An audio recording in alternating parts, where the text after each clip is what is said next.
All of this started almost 5 years ago. That's when I had the infection. It was while I was pregnant with my daughter, and she just turned 4.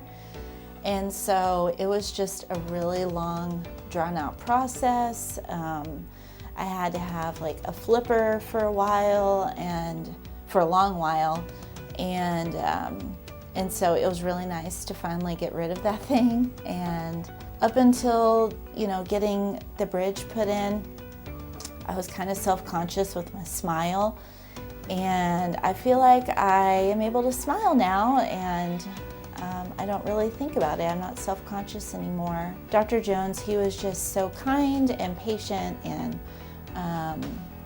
just compassionate towards me, honestly, just as I processed through that change. I wasn't thrilled, honestly, about having a bridge, especially since it's my front teeth, but just coming to terms with, that's just kind of where we had to land.